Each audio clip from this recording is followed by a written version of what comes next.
Hello everyone, welcome to Edunook. हमने अपनी last video में मिरर फॉर्मूला पढ़ा था, उसके कुछ क्वेश्चंस प्रैक्टिस करे थे। In today's video we will be talking about refraction and refractive index, जो कि बहुत इंपॉर्टेंट टॉपिक है आपके board exam point of view से। तो आज की वीडियो में हम क्या क्या टॉपिक्स कवर करेंगे? Will be talking generally about concept of refraction, क्या होता है, कैसे होता है, रिफ्रैक्शन थ्रू ग्लास स्लैब, जो कि कई बार आपका डायरेक्टली 3 मार्कर क्वेश्चन में भी आ जाता है कि कैसे लाइट रिफ्रैक्ट हो रही है on passing through a glass slab. Then refractive index, इस पे यूजुअली आपके न्यूमेरिकल्स आते हैं, 2 मार्क्स में भी आ सकते हैं और 3 मार्क्स में भी आ सकते हैं। And then we will be in the end we will be practising some question, कैसे क्वेश्चन इस टॉपिक से आ सकते हैं वो हम प्रैक्टिस करेंगे। तो चलो स्टार्ट करते हैं।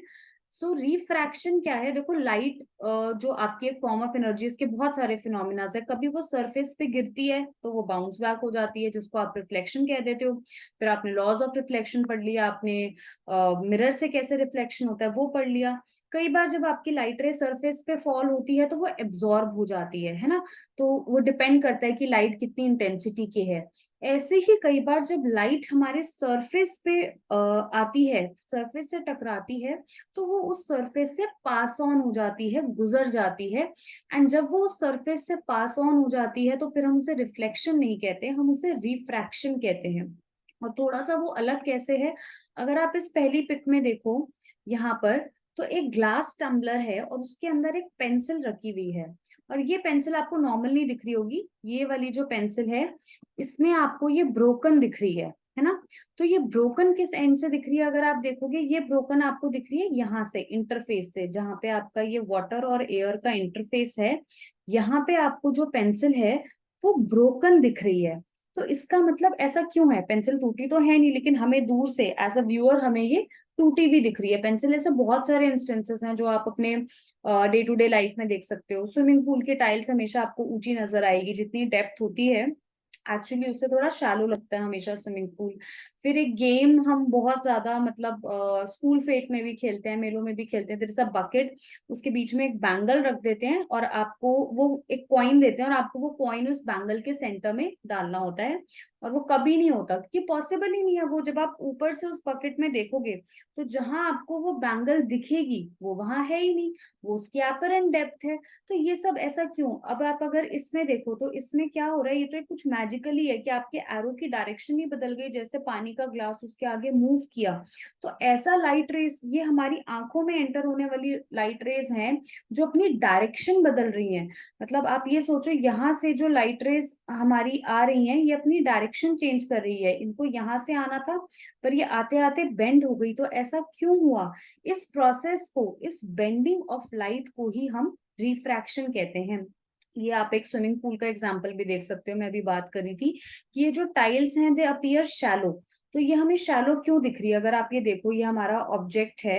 अगर ये ऑब्जेक्ट आपको कहीं यहाँ दिख रहा है, कहने के लिए वो नीचे है, पर आपको वो थोड़ा सा ऊपर दिख रहा है। ऐसा वो ऊपर क्यों दिख रहा है?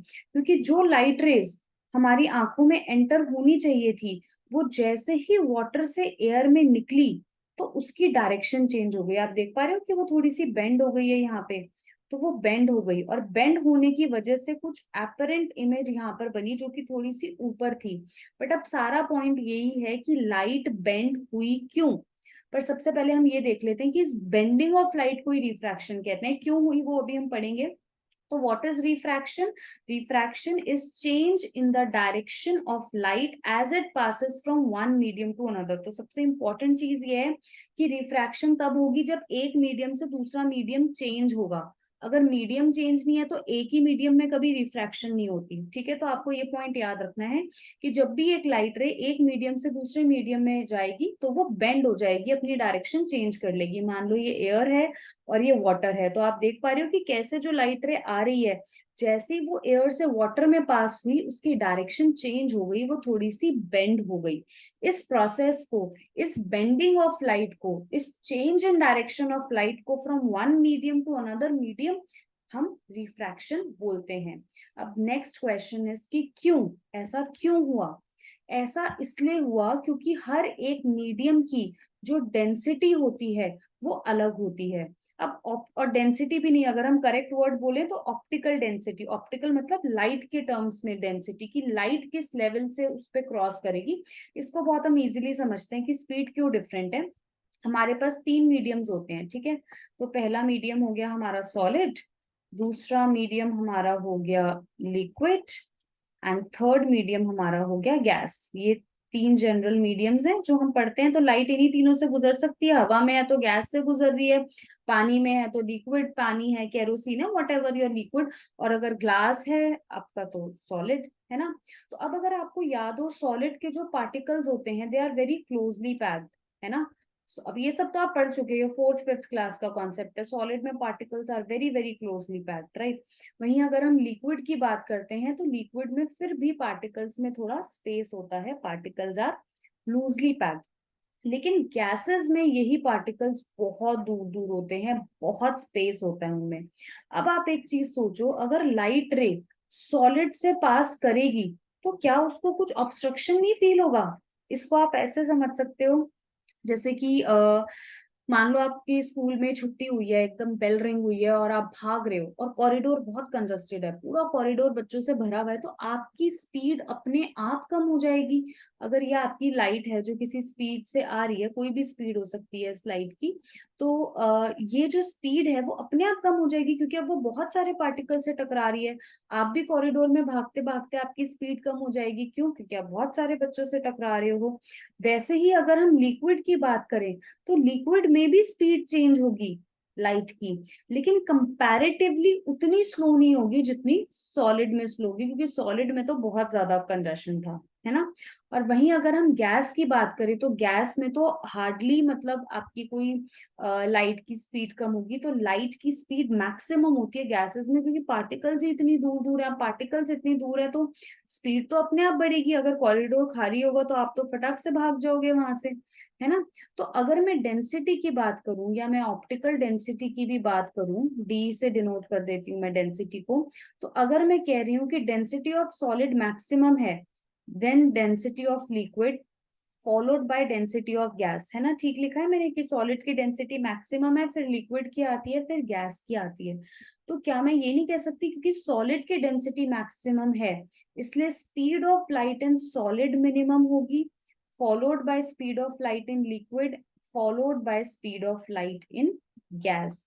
ये बहुत इंपॉर्टेंट चीज है कॉन्सेप्चुअली समझने के लिए कि सॉलिड की डेंसिटी सबसे ज्यादा है इसलिए स्पीड ऑफ लाइट सॉलिड में सबसे कम है, followed by liquid then gas. Opposite relation है, जितनी ज्यादा डेंसिटी उतनी कम स्पीड। और यही आप एक और चीज याद रख लो कि अगर अब हम speed of light in gas की बात करते हैं, तो अगर हम बात करें speed of light in air, air भी कह सकते हैं या speed of light in vacuum भी कह सकते हैं, तो इसकी वैल्यू आपको याद होनी चाहिए 3 × 10⁻⁸ मीटर पर सेकेंड। बहुत फास्ट होती है, आपको पता ही लग रहा है। ये मैं क्यों बता रही हूँ वैल्यू, ये वैल्यू मैं आपके दो रीजन से बता रही हूँ। पहला, एक तो ये वैल्यू आपको याद होनी चाहिए, रटी हुई होनी चाहिए। जब न्यूमेरिकल आता है सॉल्व करने के लिए तो जरूरी नहीं है कि आपको न्यूमेरिकल में speed of light in air लिख कर आए, ये बाय डिफॉल्ट हमें पता होनी चाहिए। और दूसरी बात ये कि जब आप अपना कोई न्यूमेरिकल सॉल्व करोगे, मान लो आपने कोई कैलकुलेशन करी, ठीक है, और मान लो आपको निकालनी थी speed of light in glass, suppose आपको ग्लास में निकालनी है, और बाय चांस कुछ सॉल्व आपसे कुछ कैलकुलेशन एरर हो गई और आपका आंसर आ गया 3.5 × 10⁻⁸ मीटर पर सेकेंड। अब अगर आपको पता है कि एयर में उसकी 3 × 10⁻⁸ है, तो क्या कभी ग्लास में एयर से ज्यादा हो सकती है स्पीड ऑफ लाइट? ये तो पॉसिबल ही नहीं है, 3 से कम कम ही आएगा इसका आंसर हमेशा। तो ये भी दिमाग लगाना है न्यूमेरिक, उससे आपको पता लग जाएगा कि अरे यार मैंने कोई कैलकुलेशन एरर करी है। तो ये आपको दो चीजें याद रहनी चाहिए अपना कोई भी न्यूमेरिकल सॉल्व करते हुए। तो अब ये बात आपको समझ आई कि refraction, bending, change in direction क्यों हो रही है, क्योंकि हर मीडियम की डेंसिटी अलग अलग है और वो डेंसिटी बदल रही है। एयर से वाटर में जा रहे हो तो क्या हो रहा है, आप रेयरर टू डेंसर में जा रहे हो, है ना। एयर की डेंसिटी कम है तो उसको रेयरर बोला, वाटर की डेंसिटी ज्यादा है तो उसको डेंसर बोलो। और अच्छा वर्ड रहता है अगर ऑप्टिकली रेयरर या ऑप्टिकली डेंसर बोलो, ठीक है। तो अब जितनी ज्यादा ऑप्टिकल डेंसिटी उतनी कम स्पीड ऑफ लाइट। राइट। तो अब क्या होता है, जैसे ही हमारी लाइट रे पास करती है from optically rarer to optically denser medium, it bend towards the normal. तो अगर हम ये अपना मीडियम इंटरफेस बना लें और सपोज इसको हम एज्यूम करते हैं कि ये हमने बनाया एयर और ये हमारा मीडियम हो गया से ग्लास। तो ये हमारा ऑप्टिकली रेयरर मीडियम है एयर, ग्लास हमारा ऑप्टिकली डेंसर मीडियम है। तो यहाँ से जो रे ऑफ लाइट आ रही है, टेढ़ी हो गई मेरी रे ऑफ लाइट थोड़ी सी, ठीक है, और ये हमारा नॉर्मल बनता है। नॉर्मल तो आपको पता है, right, normal is always 90 degree to the plane. तो ऐसा देखा जाता है क्योंकि ये रेयरर टू डेंसर मीडियम में आया तो इसकी स्पीड थोड़ी सी कम हो गई। स्पीड कम होने की वजह से जो ये लाइट रे है ये बेंड हो गई, कहाँ, ये बेंड हो गई टुवर्ड्स नॉर्मल। देखो अगर ये सीधी जाती ना तो ये ऐसे निकल जाती, ये इसका एक्चुअल पाथ है, लेकिन ये बेंड हो गई टुवर्ड्स नॉर्मल। तो ये एक तरीके का रूल है जो आपको याद रखना है कि जब भी आपकी लाइट रे रेयरर, ऑप्टिकली रेयरर से डेंसर मीडियम में जाएगी, भारी मीडियम में जाएगी, उसकी स्पीड कम हो जाएगी and it will bend towards the normal. इसको बहुत इजी एग्जांपल से समझ सकते हो। जैसे मान लो आप एक कार चला रहे हो बेंच पे और वही कार आप चला रहे हो ऑन सम सैंड ग्राउंड जहाँ पे बहुत मिट्टी है। तो मिट्टी खुरदरी होती है अपने आप, तुम्हारी कार की स्पीड कम नहीं हो जाएगी? एक स्मूथ रोड पे स्मूथ बेंच पे कार बड़ी तेजी से चल रही है, और वहीं जहाँ पूरी रोड पे सैंड है वहां कार की स्पीड कम हो जाएगी। खुद का एग्जाम्पल ले लो, आप अगर मार्बल के फ्लोर पे चल रहे हो तो आप बहुत फास्ट चल पाओगे, आपकी स्पीड अपने आप तेज हो जाएगी। वहीं आप अगर किसी खुरदरी रोड पे चल रहे हो या किसी रफ रोड पे चल रहे हो तो अपने आप आपकी स्पीड कम हो जाएगी, ठीक है। तो ये याद रखना, लाइट रे बेंड टुवर्ड्स नॉर्मल जैसे ही हम रेयरर टू डेंसर मीडियम में जाते हैं, और इसका एग्जैक्ट ऑपोजिट हो जाता है when we go from denser to rarer medium. मान लो अब ये ग्लास है और यहाँ पे हमारे पास एयर है। पहले हम नॉर्मल ड्रॉ कर देते हैं, ये हमारे सरफेस की नॉर्मल हो गई जो कि 90 डिग्री है। तो ये अगर हमारी लाइट रे है, ठीक है, इंसिडेंट रे है। अब क्योंकि ये डेंसर टू रेयरर मीडियम में जा रही है, अब इसको सीधे निकल जाना चाहिए था इस तरीके से, बट ये बेंड अवे फ्रॉम नॉर्मल हो जाएगी, it will bend away from normal, ठीक है। करेक्ट कर देते हैं। अब देखो इतना बेंड कर गई है, शिफ्ट हो गई नॉर्मल से, ठीक है, it bends away from the normal. क्यों? क्योंकि एयर जो है वो ऑप्टिकली रेयरर मीडियम था, दैट इज वाई उसकी डायरेक्शन चेंज हो गई, वो नॉर्मल से अवे चली गई। तो ये दो रूल्स आपको याद होने चाहिए, from rarer to denser towards the normal, from denser to rarer away from the normal. अब एक सिचुएशन लेते हैं, अगर लाइट रे सीधी आ गई, ये तो हमने सोचा ही नहीं कि क्या होगा। अगर ये आपका कोई से मीडियम है, किसी भी मीडियम की बात कर लो, ग्लास, चलो ग्लास हमने बहुत ज्यादा ग्लास एग्जांपल ले लिया, वाटर ले लेते हैं। तो सीधी आ गई का मतलब क्या है कि it is straight. Straight means it is straight, तो बनाया ही नहीं हमने, फिर से बना लेते हैं इसको, चलो कोई बात नहीं। ये हमारा मीडियम है, ठीक है, इस बार हम स्ट्रेट लाइन बनाएंगे, बिल्कुल स्ट्रेट आ गई, ठीक है। तो अब यहाँ पे हमारी जो ये लाइन है, दिस इज स्ट्रेट, इसका एंगल मार्क कर लेते हैं 90 डिग्री, यही नॉर्मल है और यही हमारी इंसिडेंट रे है, ठीक है, यही नॉर्मल है और यही हमारी इंसिडेंट रे है। ये मीडियम हम एयर ले लेते हैं, इस मीडियम को हम वाटर ले लेते हैं। एयर हमारा रेयरर मीडियम है, वाटर हमारा डेंसर मीडियम है। अब क्या होगा? अब कुछ भी नहीं होगा। अब ये जो लाइट रे है ये एज इट इज दूसरे मीडियम में भी on same path straight without bending आगे चली जाएगी। So without bending it will pass on into the another medium. तो ये एमसीक्यू टाइप में या वन मार्कर में या किसी इमेज टाइप क्वेश्चन में आपसे पूछा जा सकता है कि अगर 90 डिग्री पे फॉल कर रही है तो it will go straight into the another medium, right? So this was all about refraction की basically आपका refraction होता क्या है, किस वजह से होता है, क्योंकि डेंसिटी चेंज होती है, ठीक है। अब हम अपना नेक्स्ट टॉपिक करते हैं जो कि है रिफ्रैक्शन थ्रू ग्लास स्लैब। अब रिफ्रैक्शन थ्रू ग्लास स्लैब आपका स्ट्रेट अवे बड़ा अच्छा स्कोरिंग क्वेश्चन है, जो आप ये मान लो कि 3 मार्क्स में भी एग्जाम में कई बार आ जाता है कि show the refraction of light through a glass slab. तो सबसे पहले तो ये देख लेते हैं कि ग्लास स्लैब होता क्या है। ग्लास स्लैब कुछ नहीं है, ग्लास स्लैब एक रेक्टेंगुलर, रेक्टेंगुलर तो नहीं कहूंगी, 3D है, क्यूबॉइड ग्लास का टुकड़ा है, ठीक है, क्यूबॉइड होता है एंड उसको हम ग्लास स्लैब कहते हैं। आपने स्कूल में शायद एक्सपेरिमेंट भी परफॉर्म किया होगा, आपका प्रैक्टिकल भी है ये, कि आप 2 ऑल पेन्स लगाते हो, फिर आप उसको झुक के ग्लास स्लैब से देखने की कोशिश करते हो, और जहां आपको दिखती हैं वो 2 ऑल पेन्स, वहां आप 2 नई ऑल पेन्स लगा देते हो, है ना। तो रिफ्रैक्शन हो रहा है, लाइट रेज बेंड हो रही है, यहाँ पे भी तो चेंज है, एयर से ग्लास में जाएगी, तो इसका एक हमारा पूरा डायग्रामेटिक रिप्रेजेंटेशन है जो हमें स्टडी करना है। तो सपोज हम मानते हैं कि ये हमारी इंसिडेंट रे है ऑन ग्लास स्लैब, ठीक है। किसी भी एंगल पे ये इंसिडेंट हो सकती है, हम कोई पर्टिकुलर एंगल नहीं ले रहे, हम नॉर्मल ड्रॉ कर देते हैं। ये हमारी नॉर्मल है, नॉर्मल को मैं एन लिख देती हूँ, और ये आई हो गया हमारा angle of incidence.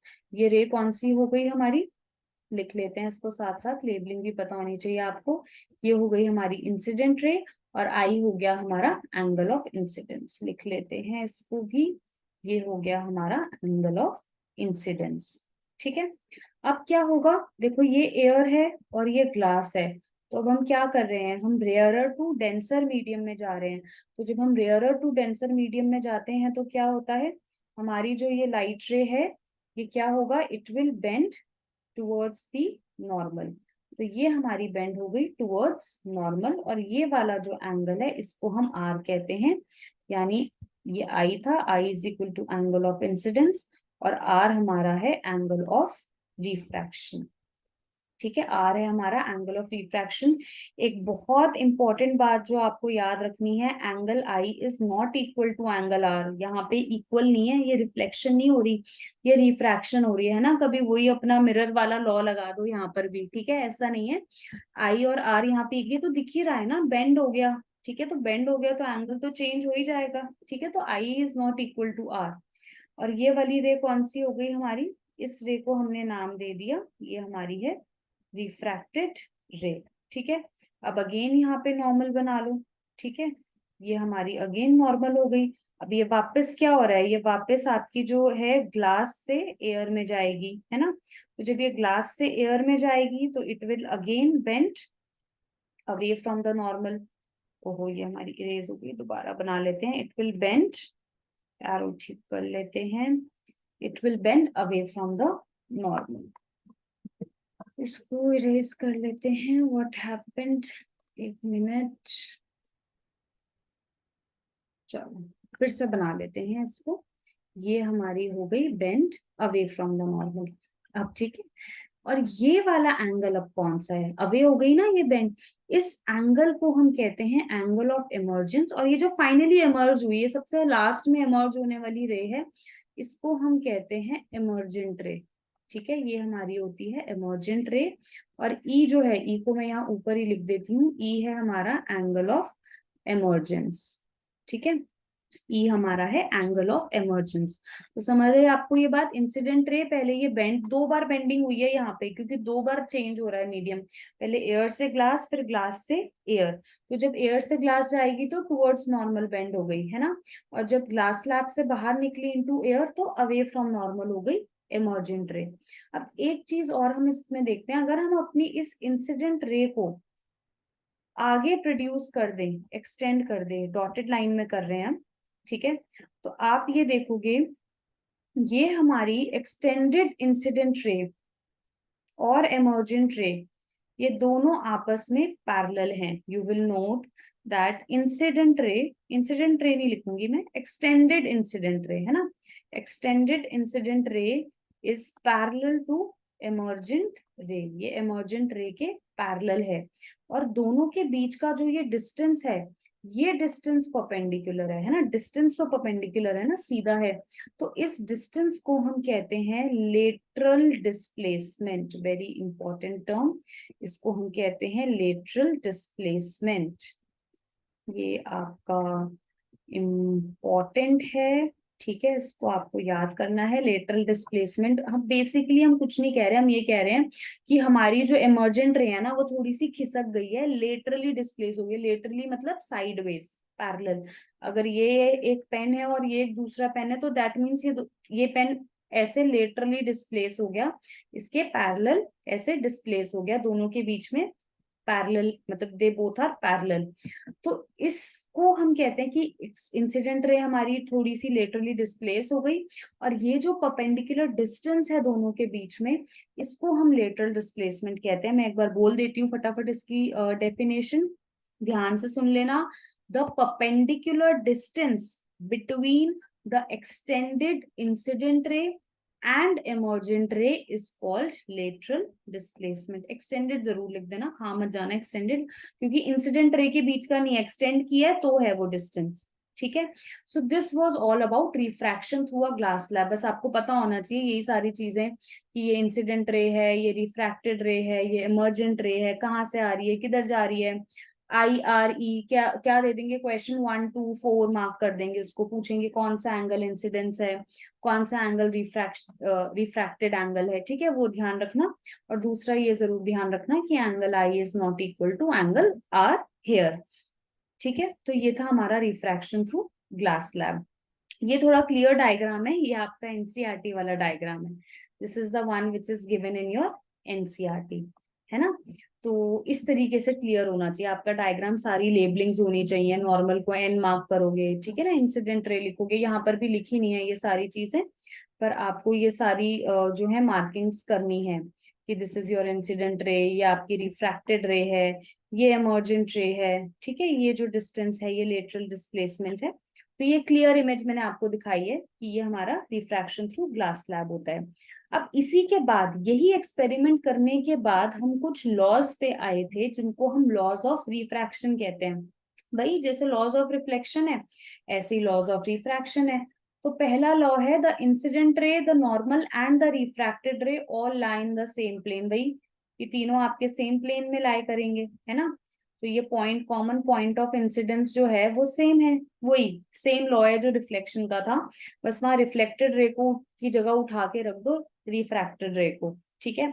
So the incident ray, the normal and the refracted ray all lie in same plane.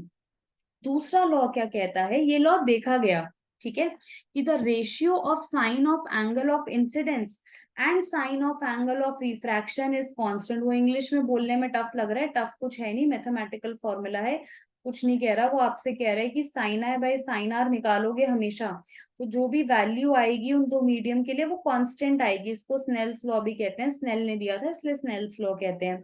मतलब कि हमेशा देखा जाए कि अगर एयर और वाटर की बात कर रहे हो, तो साइन आई अपॉन साइन आर जब भी निकालोगे तो जो एक वैल्यू आएगी वो कांस्टेंट आएगी। मान लो मैं बात करती हूँ 1.33, 1.33 जो होता है वो आपका रिफ्रैक्टिव इंडेक्स ऑफ वाटर होता है। तो जब भी रिफ्रैक्टिव इंडेक्स ऑफ वाटर निकालोगे विद रिस्पेक्ट टू एयर, चाहे जिस मर्जी एंगल पे तुम इंसिडेंट करा लो रे को, वो हमेशा 1.33 आएगा। इस कांस्टेंट वैल्यू को हम रिफ्रैक्टिव इंडेक्स कहते हैं, ठीक है।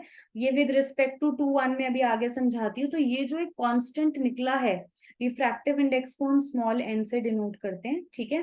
तो ये जो रिफ्रैक्टिव इंडेक्स निकलता है एक मीडियम का with respect to another medium, ये हमारा स्नेल्स लॉ की हेल्प से निकलता है, और ये आपका कांस्टेंट होता है। थोड़ा सा और समझते हैं रिफ्रैक्टिव इंडेक्स को, ठीक है, क्योंकि इसमें न्यूमेरिकल आते हैं, इसको समझना बड़ा जरूरी है।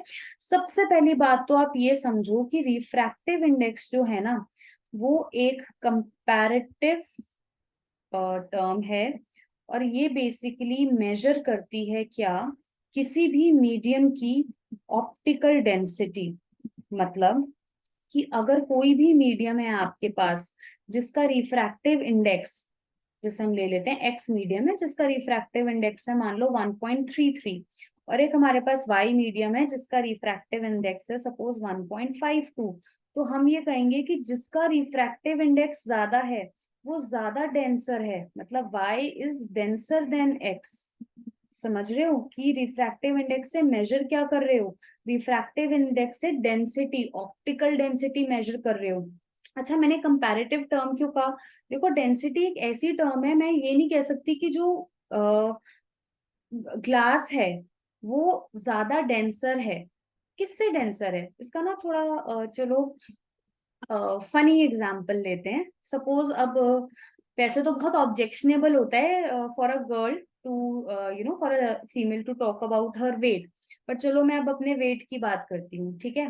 तो अब मैं कहूँ कि मेरा वेट जो है वो, फॉर एग्जाम्पल कोई भी एग्जाम्पल ले लेते हैं, चलो मैं अपनी सिस्टर का एग्जाम्पल ले लेती हूँ और मैं उससे कहूँ कि मेरा वेट मेरी सिस्टर की वेट से, मैं अगर आपको एक नॉर्मल स्टेटमेंट कह रही हूँ कि मेरा वेट तो ज्यादा है, ठीक है। तो अब आप सबसे पहले पूछोगे ना कितना ज्यादा है, मैंने आपको ये तो बताया नहीं कि 50 kg है, 60 kg है, 70 kg है ना, बताऊंगी भी नहीं मैं कि कितना वेट है। तो अब लेकिन मैं कह रही हूँ कि मेरा जो वेट है वो ज्यादा है, तो आप सीधा पूछोगे ना कि मैम कितना ज्यादा है, तो मैं कहूंगी मेरी सिस्टर से ज्यादा है। तो मैंने कंपेयर किया, एग्जाम्पल ले लेते हैं कि मान लो मेरी सिस्टर का वेट 50 kg है, तो एक कंपैरिजन हो जाएगा कि मेरा जो वेट है वो मेरी सिस्टर की वेट से ज्यादा है। लेकिन मैं कह रही हूँ मेरा जो वेट है ना मेरी मदर की वेट से कम है, तो मान लेते हैं अगर मेरी मदर है जिनका वेट 70 kg है, ठीक है, तो आई एम सेइंग कि मेरा वेट सिस्टर के वेट से ज्यादा है पर मदर के वेट से कम है, तो कंपैरिजन ही तो हुआ, तो ही तो समझ पाओगे। अब एक के रिस्पेक्ट में वेट ज्यादा है, सिस्टर से कंपेयर कर रही हूँ तो वेट ज्यादा है, लेकिन वही मैं अगर अपना वेट अपनी मम्मा से कंपेयर कर रही हूँ, अपनी मदर से कंपेयर कर रही हूँ, तो मेरा वेट कम है। तो ये कंपैरेटिव टर्म्स होती हैं, ठीक है, वेट, डेंसिटी। ऐसे ही जब आप वाटर की डेंसिटी की बात करते हो, तो वाटर की डेंसिटी एयर से ज्यादा है जब कंपेयर करी, लेकिन हमेशा थोड़ी ज्यादा रहेगी। वही तुम वाटर की डेंसिटी को ग्लास से कंपेयर करोगे तो वो तो कम हो जाएगी ना, ग्लास के मुकाबले तो वाटर रेयरर है, कम डेंसर हो गया। तो ये जो रिफ्रैक्टिव इंडेक्स है ये कंपैरेटिव टर्म है, ये दो मीडियम्स की। चलो ये वेट वाला हम अपना क्लियर कर देते हैं, वैसे अब आप अंदाजा लगा सकते हो कि weight is somewhere between 50 to 70 kg, है ना। चलो खैर, तो अब आपको समझ आया कि जो ऑप्टिकल डेंसिटी होती है वो हमारा एक कंपैरेटिव टर्म होती है, और रिफ्रैक्टिव इंडेक्स वो मेजर करता है उसकी ऑप्टिकल डेंसिटी। अगर रिफ्रैक्टिव इंडेक्स ज्यादा है तो ऑप्टिकल डेंसिटी भी ज्यादा है। इसलिए जब भी हम रिफ्रैक्टिव इंडेक्स निकालते हैं हम दो मीडियम का निकालेंगे। जैसा भी बताया ना, वेट बताओगे तो दो लोगों में कंपैरिजन करके ही बताऊंगी। तो मान लो अब मैं रिफ्रैक्टिव इंडेक्स बताना चाहती हूँ n of medium 1 with respect to medium 2।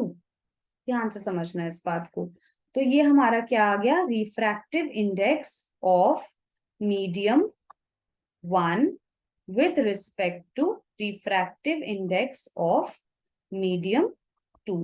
तो इन दोनों को जब आप कंपेयर करोगे तो that will give you your refractive index.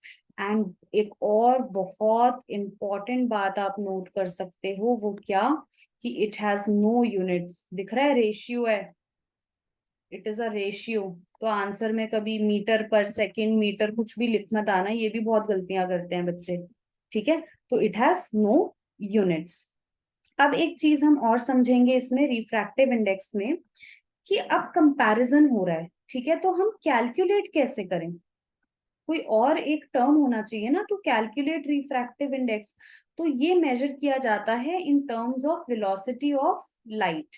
अब वेलोसिटी ऑफ लाइट के हम टर्म्स में इसको कैसे करते हैं, अगर मैं बात करती हूँ refractive index of medium 1 with respect to medium 2, ठीक है, तो इसको हम कैलकुलेट कर सकते हैं बाय वेलोसिटी। वेलोसिटी नहीं लिखते, थोड़ा स्पीड लिखते हैं, ठीक है, फर्क होता है दोनों में, तो स्पीड लिखते हैं। तो इसको हम मेजर करेंगे bye speed of light in medium 2 divided by speed of light in medium 1। अब आपने एक चीज नोट करी, क्या नोट करनी है हमें इसमें, फॉर्मूला तो सिंपल है, दोनों मीडियम में स्पीड ऑफ लाइट को डिवाइड करना है, पर यहाँ जो पहले लिख रहे हो उसमें लाइट की स्पीड डिनोमिनेटर में आएगी। याद रखना, जो पहले है वो डिनोमिनेटर में आएगा, बात खत्म। सिर्फ यही सबसे बड़ी न्यूमेरिकल में एरर होती है। अगर मैं रिफ्रैक्टिव इंडेक्स ऑफ मीडियम 1 निकाल रही हूँ विद रिस्पेक्ट टू 2, यानी रिफ्रैक्टिव इंडेक्स ऑफ मीडियम 1 निकल रहा है ये हमारा विद रिस्पेक्ट टू 2, तो speed of light in medium 1 नीचे आएगी डिनोमिनेटर में, और वहीं मैं अगर अब कहूं कि मुझे स्पीड ऑफ लाइट निकालनी है मीडियम 2 विद रिस्पेक्ट टू 1, तो मैं स्पीड ऑफ लाइट, अब मैं सीधा v लिख रही हूँ, ठीक है, speed of light in medium 1 upon speed of light in medium 2 कर दूंगी। ठीक है, तो अब क्या किया हमने यहाँ पे, क्योंकि हम मीडियम 2 की पहले बात कर रहे हैं विद रिस्पेक्ट टू 2, तो उसकी वेलोसिटी जो है वो नीचे आ गई। इस बात को याद रखना कि जिसका पहले हम लिख रहे हैं नाम, चाहे सेंटेंस में जो भी पहले पूछा गया रिफ्रैक्टिव इंडेक्स, उसकी velocity of light in that medium आपकी डिनोमिनेटर में आएगी। अब कई बार तो आप ये मीडियम 1 कुछ भी हो सकता है, जैसे चलो हम ले लेते हैं suppose refractive index of glass with respect to diamond, तो ये आ जाएगा हमारा स्पीड, अब पूरा लिख लेते हैं, स्पीड ऑफ लाइट इन, क्या लिखेंगे हम, ग्लास या डायमंड, पहले क्या दिया हुआ है ग्लास, तो उसको पहले लिखना ही नहीं, पहले दूसरा लिखना है, in diamond divided by speed of light in glass. तो यानी मैं पहले रिफ्रैक्टिव इंडेक्स ग्लास का निकाल रही हूँ ना विद रिस्पेक्ट टू डायमंड, तो उसमें स्पीड जो है वो नीचे डिनोमिनेटर में आएगी। ठीक है, ये बात समझ आई आपको, सिंपल। अब एक बात हम क्या समझेंगे कि कई बार हम किसी मीडियम की जो हमारी स्पीड रिफ्रैक्टिव इंडेक्स होता है वो हम निकालते हैं विद रिस्पेक्ट टू एयर। ठीक है, तो अगर हम विद रिस्पेक्ट टू एयर निकाल रहे हैं, suppose refractive index of glass with respect to air, तो मैं क्या लिखूंगी, speed of light in air upon speed of light in glass, formula वही है। अच्छा, ये आपको पता होना चाहिए, speed of light in air को हम c भी लिखते हैं, तो इसको मैं c अपॉन vg भी लिख सकती हूँ, है ना। तो जब हम किसी, कोई और ले लेते हैं, ये एक एग्जाम्पल हुआ, दूसरा एग्जाम्पल ले लेते हैं, refractive index of diamond with respect to air, तो इसका भी क्या हो जाएगा, speed of light in air divided, अब सी लिख दिया मैंने, कंफ्यूज मत होना, चलो कंफ्यूज हो जाओगे, इसको ऐसे ही लिखते हैं, speed of light in air divided by speed of light in diamond. तो जब आप एयर के रिस्पेक्ट में निकालते हो ना, तो जरूरी नहीं है एयर लिखें, आप इसको सिंपल सिर्फ रिफ्रैक्टिव इंडेक्स ऑफ ग्लास भी लिख सकते हो, इसको सिर्फ रिफ्रैक्टिव इंडेक्स ऑफ डायमंड भी लिख सकते हो, क्योंकि अगर हमें किसी के साथ नहीं दिया हुआ कंपेयर करने के लिए, मतलब हम उसको किसके साथ कंपेयर कर रहे हैं, एयर के साथ। ठीक है, तो जब कोई नहीं समझ आता, घूम फिर के जाते हो ना किसी एक एक इंसान के पास, एक ऐसा एक तुम्हारा कांस्टेंट दोस्त जरूर होता है, तुम दुनिया जहां की गलती करके उसके पास पहुंचते हो, है ना। तो ऐसे ही आप किसी के साथ भी अगर नहीं कर रहे हो उसको कंपेयर, अगर कुछ भी नहीं लिखा है, तो मतलब हम किसके साथ कंपेयर कर रहे हैं, रिफ्रैक्टिव इंडेक्स को विद एयर। तो अगर सिंपली मेरे पास सिर्फ एनडी लिखा हुआ है, तो मतलब ये क्या है, refractive index of diamond with respect to air. अगर मेरे पास लिखा हुआ है सिर्फ एनजी, मतलब this is refractive index of glass with respect to air. और ऐसे रिफ्रैक्टिव इंडेक्स को जिसको आप एयर के साथ कंपेयर करते हो, इसको हम कहते हैं absolute refractive index. Again very important, ऐसे रिफ्रैक्टिव इंडेक्स को हम कहते हैं, स्पेलिंग गलत हो गई हमारी, एब्सोल्यूट रिफ्रैक्टिव इंडेक्स। तो अब हम ये 3 फॉर्मूलाज पे पहुंचे हैं, इसके बाद जो भी मैंने अभी आपको बताया, मैं वो सम अप कर रही हूँ उन 3 फॉर्मूलाज को, है ना। n/1 मतलब speed of light in medium 1/2, वही चीज है, कलर चेंज कर लेते हैं इसका, हाँ। तो यहाँ पे 2 और यहाँ 2, यहाँ जो पहले है वो नीचे डिनोमिनेटर में आएगा। अगर रिफ्रैक्टिव इंडेक्स मीडियम 1 का निकाल रहे हो विद रिस्पेक्ट टू 2, तो speed of light in medium 1 denominator में आ जाएगी। और तो अगर आप एब्सोल्यूट रिफ्रैक्टिव इंडेक्स निकाल रहे हो, है ना, इसको मैंने आपको क्या बताया था कि इस रिफ्रैक्टिव इंडेक्स को हम क्या बोलते हैं, एब्सोल्यूट रिफ्रैक्टिव इंडेक्स। फिर आगे ए लिखने की जरूरत नहीं है इसमें, NMA नहीं लिखना मुझे, simple refractive index of a particular medium, speed of light in air divided by speed of light in that medium. ये तीनों फॉर्मूलाज जो हैं, ये पहला दूसरा, ये तो दोनों क्या ही फॉर्मूलाज हैं, अपने वाइसा वर्सा हैं, ये 2 फॉर्मूलाज आपको याद होने चाहिए, तो आप कोई भी न्यूमेरिकल जो है अपने एग्जाम का सॉल्व कर सकते हो। तो चलो बस इतना ही था, रिफ्रैक्शन एंड रिफ्रैक्टिव इंडेक्स। फटाफट से कुछ क्वेश्चंस करेंगे, मैंने आप 3-4 क्वेश्चंस हार्डली पिक करे हैं, बट इसी टाइप के क्वेश्चन आते हैं रिफ्रैक्शन से, आपके बहुत ज्यादा क्वेश्चंस नहीं आते हैं। ठीक है, ये एक हमारा सब्जेक्टिव क्वेश्चन है, देख लेते हैं ये क्या कह रहा है। ये आपकी बुक का ही क्वेश्चन है, इन टेक्स्ट, ये एनसीईआरटी का आपका इन टेक्स्ट क्वेश्चन है, ठीक है। The refractive index of diamond is 2.42 बता रहे हैं वो आपको, ठीक है। What is the meaning of this statement, इस स्टेटमेंट का क्या मीनिंग है। अगर मैं आज आपसे कह दूं कि भाई डायमंड का रिफ्रैक्टिव इंडेक्स 2.42 है, उसका क्या मीनिंग है। So this statement means, this means that the ratio निकालेंगे ना हम, the ratio of speed of light, the ratio of speed of light in air, है ना, क्योंकि एब्सोल्यूट है, किसी के साथ तो दिया नहीं, air, with respect to speed of light, with respect to speed of light in diamond is 2.42। कुछ नहीं करा, फॉर्मूला को लिटरल टर्म्स में लिख दिया है कि basically if I am saying refractive index of diamond 2.42 है, तो ये क्या हुआ, speed of light in air upon speed of light in diamond. उसी को हमने यहाँ सब्जेक्टिव फॉर्म में लिख दिया कि इसका मतलब ये है कि ratio speed of light in air and divided by speed of light in diamond करोगे तो उसका आंसर क्या आएगा, उसका आंसर 2.42 आएगा, ठीक है। चलो नेक्स्ट क्वेश्चन करते हैं। नेक्स्ट क्वेश्चन कह रहा है light enters from air to glass having refractive index 1.50, air से ग्लास में एंटर करी है, what is the speed of light in glass. तो हमें refractive index of glass given है 1.50, ठीक है। हमें speed of light in glass निकालनी है, ये तो मैंने आपको पहले भी बताया था, जो चीज निकालनी है जो गिवन है सब उसको पहले लिख लो। And speed of light in vacuum which is C is given as 3 into 10 raised to the power 8 metre पर सेकेंड। प्लीज ध्यान रखना वैक्यूम या एयर में हम सी लिखते हैं, आपको सी कंफ्यूजिंग लगता है तो आप वी ए भी लिख सकते हो। Now what is the formula, formula क्या होता है, रिफ्रैक्टिव इंडेक्स ऑफ ग्लास, ये एब्सोल्यूट है क्योंकि और किसी के रिस्पेक्ट में तो गिवन नहीं, तो it is speed of light in air और vacuum divided by speed of light in glass. कितना गिवन है, ये हमें गिवन है 1.50। अब यहाँ वैल्यूज पुट कर देते हैं, सी कितना है 3 into 10 raised to the power 8, speed of light in glass हमें निकालना है 1.50, ये यहाँ जाके मल्टीप्लाई हो जाएगा, ये यहाँ आके डिवाइड हो जाएगा, तो velocity of light in glass हम लिख सकते हैं 3 into 10 raised to the power 8 divided by 1.5। आप पॉइंट हटाओगे यहाँ पे 10 आएगा, ठीक है।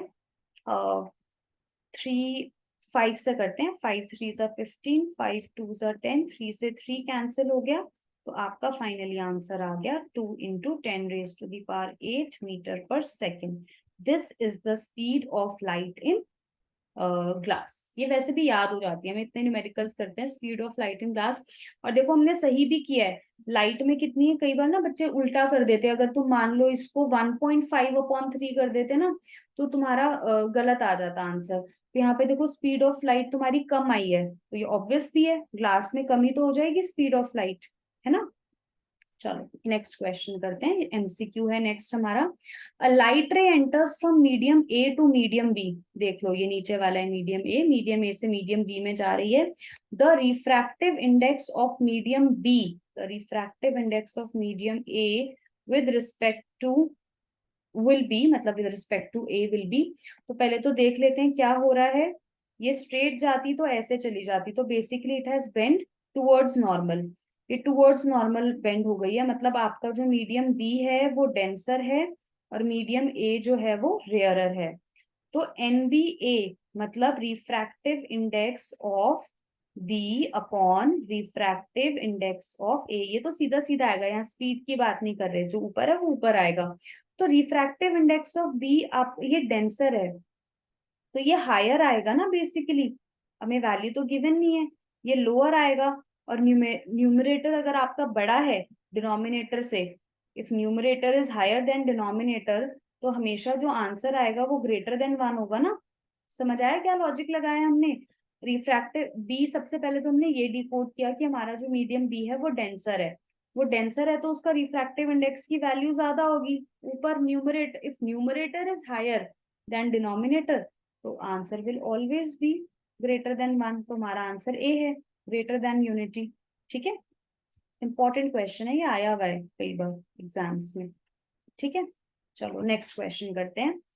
Next question says, figure shows a ray of light as it travels from medium A to B. चलिए A और B के बीच में ही घूम रही है बार बार. तो it travels from medium A to medium B. Refractive index of medium B with in relation to medium A. पहले लिख लेते हैं ना, बड़ा कंफ्यूजिंग हो जाता है.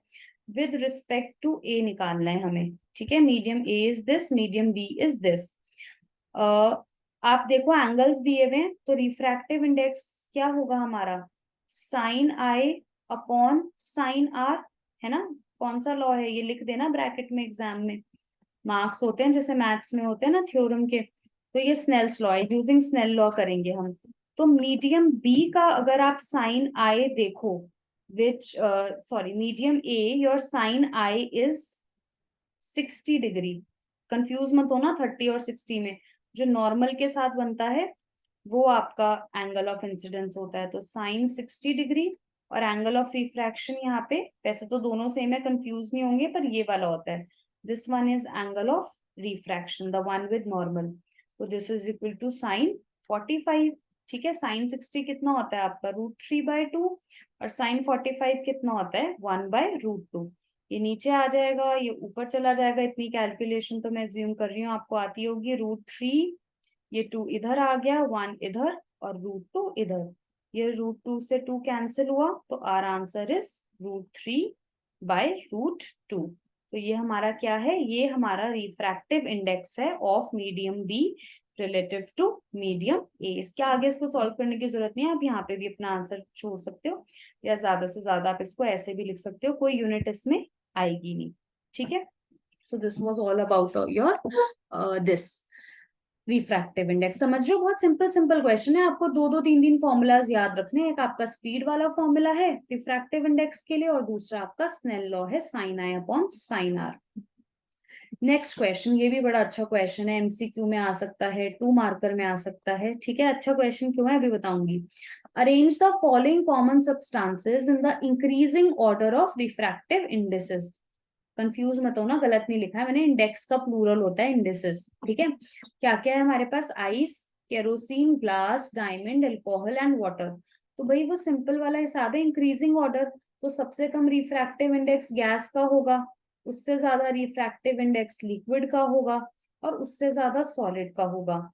तो उस हिसाब से सबसे कम रिफ्रैक्टिव इंडेक्स हमारा किसका आना चाहिए, वाटर का, है ना. ओहो सॉरी, हाँ वाटर का, गैस तो यहाँ पे है ही नहीं, तो वाटर का आना चाहिए, राइट. लेकिन सबसे कम रिफ्रैक्टिव इंडेक्स हमारा होता है आइस का. तो आइस क्यों होगा अभी बताती हूँ, पहले बाकी देख लेते हैं. Ice followed by water, water के बाद अल्कोहल, थोड़ा सा डेंसर हो जाता है अल्कोहल वाटर से. उसके बाद आता है हमारा केरोसिन, केरोसिन थोड़ा सा और गाढ़ा होता है, डेंसर होता है. और फिर आता है हमारा डायमंड, है ना. अब यहाँ क्या चक्कर है, और बहुत माइन्यूट से डिफरेंस है. वाटर का रिफ्रैक्टिव इंडेक्स 1.33 है, इसका आइस का 1.31 है. इतना सा डिफरेंस है बस आपका, ठीक है ना, 0.02 का. वो भी इसलिए क्योंकि जब आइस जमती है तो बहुत सारे एयर स्पेसेस आ जाते हैं बीच में, है ना. वो आपने पढ़ा नहीं बचपन में, आइस फ्लोट्स ऑन वाटर, कहने के लिए सॉलिड है पर पानी से भी हल्की होती है आइस, तो बहुत एयर स्पेसेस होते हैं आइस के बीच में. इस वजह से स्पीड ऑफ लाइट उसमें थोड़ी सी कम हो जाती है. ठीक है, तो सबसे कम डेंस अगर पानी और आइस को कंपेयर करना होगा तो आइस इज लेस डेंसर. तो ये बड़ा अच्छा क्वेश्चन था. आइस, वाटर, और बाकी तो आप ऑब्वियस है, आप समझ गए होगे, अल्कोहल, केरोसिन एंड डायमंड. चलो, ये हमारा लास्ट क्वेश्चन है. ये क्वेश्चन समझ लोगे, कर लोगे तो बस, इससे कॉम्प्लेक्स क्वेश्चन रिफ्रैक्टिव इंडेक्स में नहीं आ सकता. ठीक है, फटाफट से कर लेते हैं. The refractive index of medium X with respect to Y is 2/3. इसको साथ साथ लिखते जाते हैं. Refractive index of medium X with respect to Y is 2/3. Refractive index of medium y with respect to z is 4/3. जो given है वही लिख रहे हैं हम. ठीक है, क्या फाइंड आउट करना है हमें, refractive index of medium z with respect to x find out करना है. चलो फाइंड आउट कर लेते हैं इसको. अब सिंपल सी चीज है, हमें फाइंड आउट करना है refractive index of z with respect to x. तो क्या मैं इसको लिख सकती हूँ, refractive index of z upon refractive index of x, ठीक है। अब ये जो nz अपॉन nx है, इसको हम एक चीज करेंगे, यहाँ पे ब्रैकेट में लिख देते हैं। मैथ्स में करते थे ऐसा बहुत हम क्वेश्चन सॉल्व करने के लिए, है ना, मल्टीप्लाइंग। आप सेम चीज से मल्टीप्लाई और डिवाइड कर सकते हो, है ना, multiplying and dividing by n y. क्यों? क्योंकि मुझे ना वैसे देखते ही क्वेश्चन समझ आ रहा है एन वाई मेरा एक्स्ट्रा है, मुझे एक्स और जेड से मतलब है, तो मुझे वाई हटाना है, तो वाई मेरा बाद में कट हो जाएगा, इसलिए मैं इसको मल्टीप्लाई कर रही हूँ n y upon n y से, ठीक है, एक ही बात है। इसको हम फर्दर सॉल्व करके लिख सकते हैं, एन जेड कुछ नहीं, रीअरेंज कर रही हूँ, upon n y into n y upon n x, कुछ नहीं करा मैंने, सिर्फ और सिर्फ रीअरेंज करा है। समझ आई? y वहीं पर है, ओहो सॉरी, y वहीं पर है, रीअरेंज करा है मैंने। So that means now I can write it as n z y multiply by n y x. चलो यहां तक तो पहुंच गए, पर मुझे ना यहाँ पे वाई जेड दिया हुआ है, मेरे पास जेड वाई है, उल्टा आया हुआ है। अगर ये आ जाती वैल्यू तो यूज कर लेते ना, तो आप इसका रेसिप्रोकल कर दो, आप इसको ऐसे लिख दो, 1 upon n y z multiply by 1 upon nxy, ठीक है, इतना हो गया हमारा। अब इसके बाद इस थोड़ा सा इसको इरेज कर लेते हैं, या साइड में इरेज कर लेते हैं, देखो ये मैं इरेज कर देती हूँ, ठीक है, यहाँ पे सॉल्व करके दिखाती हूँ मैं आपको। अब हम इसमें क्या कर रहे हैं, अब वैल्यूज पुट कर दो। वैल्यूज कैसे पुट करोगे, 1/n/z है, तो 2/3 की जगह 3/2 लिख दो, ठीक है, तो ये आपका आ गया 3/2 इंटू ये कितना था 4/3, तो ये आ गया 3/4, that is 9/8। This is our final answer. Final answer मतलब आप यही निकाल रहे थे ना, मैं इसको हाईलाइट कर देती हूँ, nzx, यानी nzx is equal to 9/8। Simply कुछ नहीं, एन वाई मेरे पास एक्स्ट्रा था, मैंने multiply and divide by n y किया यहाँ पे, उससे मेरे पास ये दोनों आ गए, पर अभी भी मेरे को तो वैल्यू एन वाई जेड की गिवन है, तो मैंने इसका रेसिप्रोकल करके लिख दिया, रेसिप्रोकल करके उल्टा लिख दिया, 2/3 गिवन था 3/2, 4/3 गिवन था 3/4, आंसर 9/8, ठीक है। तो ये हमारा फर्स्ट पार्ट सॉल्व हो गया। अब कह रहा है calculate the speed of light in medium y, ये तो बहुत इजी है, calculate the speed of light in medium y, ये निकालना है हमें। Speed of light in medium x हमें गिवन है, ये 108 नहीं है, ये 10⁸ है, मेरे से थोड़ा टाइपो एरर हो गया, ठीक है। तो simply refractive index of x y is equal to क्या होगा, speed of light in y upon speed of light in x, ये ध्यान रखना। अब सीधा सीधा नहीं लिखना, स्पीड के टर्म्स में उल्टा है, बाकी सब स्ट्रेट फॉरवर्ड है। और ये आपको गिवन है 2/3, क्वेश्चन में गिवन है, तो ये लो बस, speed of light in y आपका कितना आ गया, 2 into speed of light in x upon 3, ये हो गया 2 इंटू 3 इंटू 10⁸8 डिवाइडेड बाय 3, 3 से 3 कैंसिल, आंसर आ गया आपका 2 इंटू 10⁸8 मीटर पर सेकेंड। अब यूनिट लिख देना, ये स्पीड है, और अभी पिछले क्वेश्चन में करा भी हमने, ठीक है, what is this, speed of light in your glass, है ना। तो ये इस तरीके से हमारी speed of light in medium Y आ गई। ये सबसे कॉम्प्लेक्स नहीं कहूंगी मैं, थोड़ा सा आपका इनडायरेक्ट क्वेश्चन था, ये मैंने आपको हर टाइप का क्वेश्चन करा दिया रिफ्रैक्टिव इंडेक्स से रिलेटेड। अगर आप ये क्वेश्चंस कर पा रहे हो ये कॉन्सेप्ट पढ़ने के बाद, तो आप किसी भी टाइप का क्वेश्चन कर लोगे मोर और लेस, इससे कॉम्प्लेक्स आपका कोई भी क्वेश्चन एग्जाम में नहीं आता। So that's all, refractive index, refraction इतना ही है, हमें इतना ही करना है। थोड़े बहुत थ्योरेटिकल क्वेश्चन भी आ जाते हैं एग्जाम में, वो आप बुक से पढ़ सकते हो कि क्यों स्विमिंग पूल की टाइल्स ऊपर दिख रही हैं, एपरेंट डेप्थ, क्यों पेंसिल हमें इंटरफेस पे ब्रेक होके दिख रही है, वो थोड़े से सब्जेक्टिव क्वेश्चंस हैं, जिसका भी कंसेप्ट हमने पढ़ लिया है। नेक्स्ट वीडियो में हम अपना चैप्टर फिनिश करेंगे, उसमें हम स्फेरिकल लेंसेज के बारे में पढ़ेंगे।